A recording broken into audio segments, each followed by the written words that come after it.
नमो नमः। नमो संस्कृताय।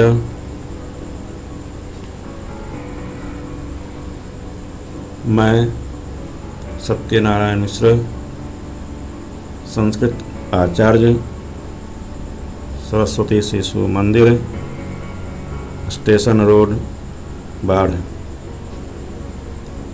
आज मैं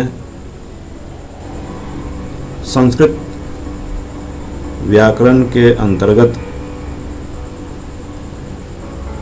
वर्ण प्रकरण के साथ उपस्थित हूँ।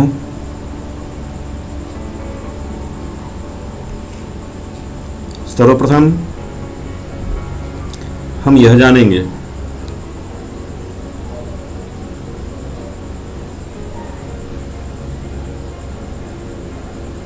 कि भाषा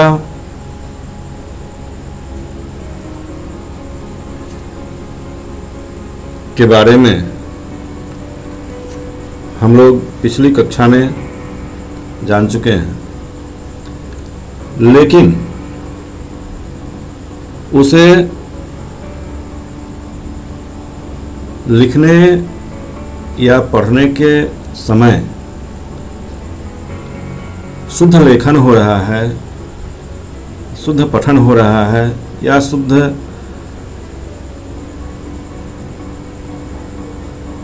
वाचन हो रहा है कि नहीं,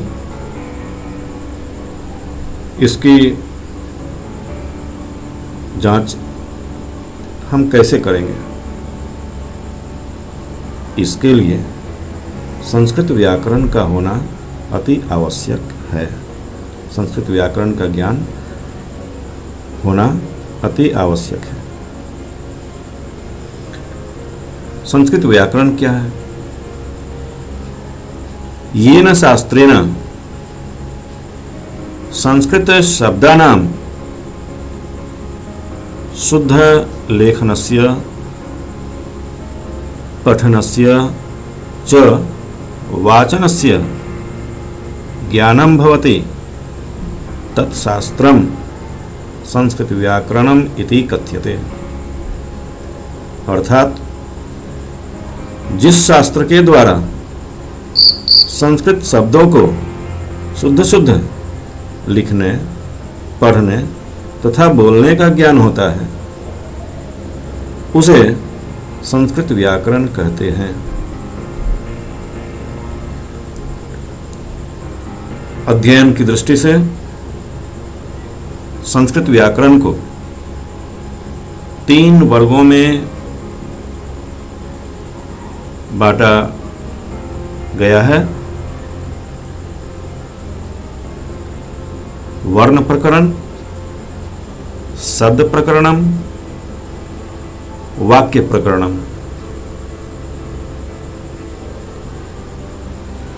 तो आज हम लोग वर्ण प्रकरणम के बारे में जानेंगे। इसके अंतर्गत वर्ण क्या है उसके बारे में हम लोग अध्ययन करेंगे। वह मूल ध्वनि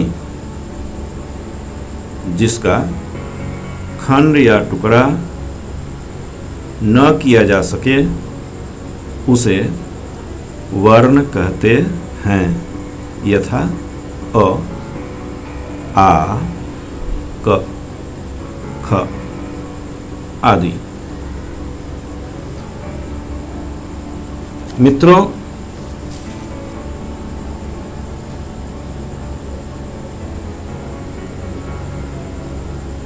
हमने तो यह अवश्य जान लिया कि वर्ण वह मूल ध्वनि है जिसका खंड या टुकड़ा न किया जा सके।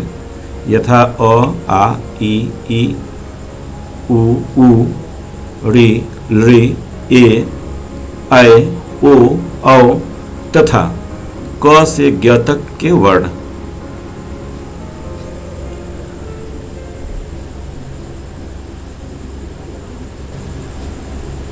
आज हम लोग यह जानने का प्रयास करेंगे कि इन वर्णों की उत्पत्ति कहाँ से हुई।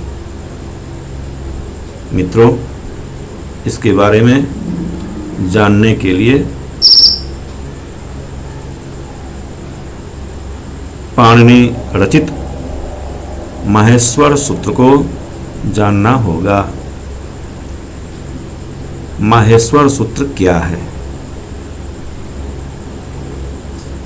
माहेश्वर का अर्थ होता है भगवान शिव, अर्थात भगवान शिव द्वारा प्रदत्त सूत्र को माहेश्वर सूत्र कहते हैं।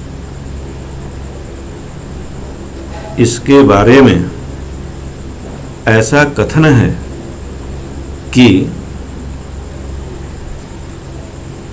प्रयागराज के संगम पर अक्षयवट वृक्ष के नीचे सनकादि ऋषियों को प्रसन्न करने के लिए भगवान शिव ने जो नृत्य किए थे, नृत्य के अंत में 14 बार डमरू ध्वनि निकली थी, जो महर्षि पाणिनि के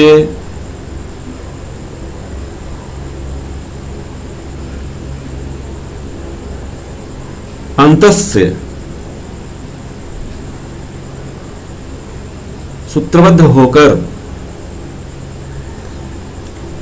14 प्रत्याहार सूत्र के रूप में उत्पन्न हुए। वे सूत्र इस प्रकार हैं। प्रथम ऐ उण, द्वितीय रे ऋक्, तृतीय ए ओं, चतुर्थ ऐ औच, पंचम हयवरट, षष्ठ लण, सप्तम यमंगणनम, अष्टम झभय, नवम घढ़धस, दशम जबगडदस, एकादश खफ छठ थचट तव, द्वादश कपय, त्रयोदश ससड़, चतुर्दश हल। ये 14 माहेश्वर सूत्र हैं। उपरोक्त दिए गए क्रम 1 से 4 तक के रेखांकित वर्ण को संस्कृत में अच वर्ण और हिंदी में स्वर वर्ण कहते हैं।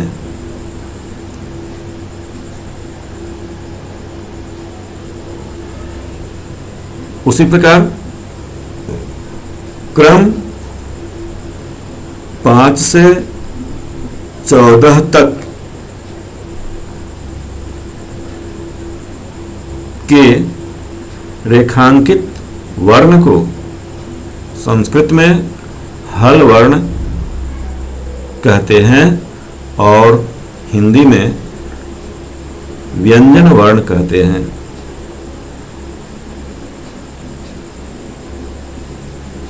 अचवर्ण अर्थात स्वर वर्ण हैं अ, आ, ई, उ, ऋ, ऋ, लरी, ए, ऐ, ओ, औ। ये कुल 13 वर्ण जो हैं वह अच वर्ण के होते हैं, क्योंकि ये माहेश्वर सूत्र के अनुसार अ से च के बीच के वर्ण हैं। वैसे ही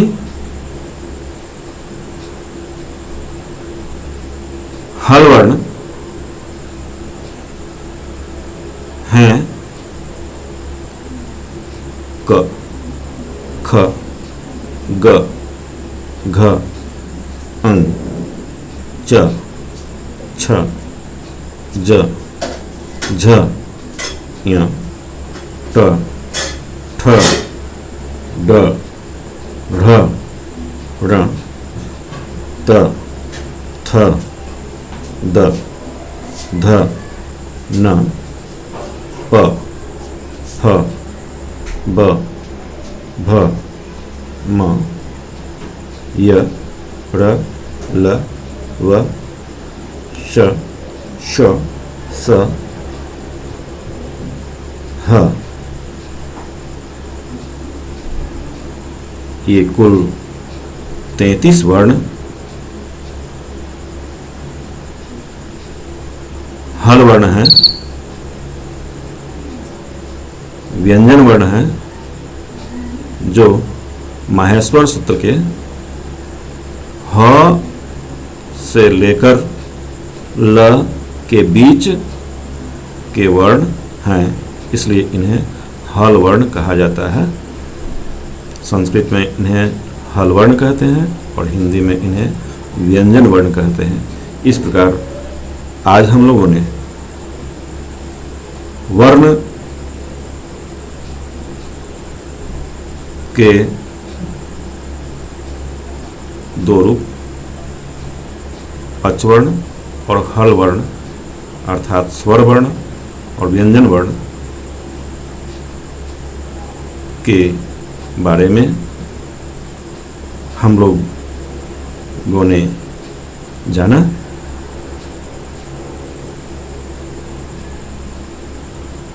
अगली कक्षा में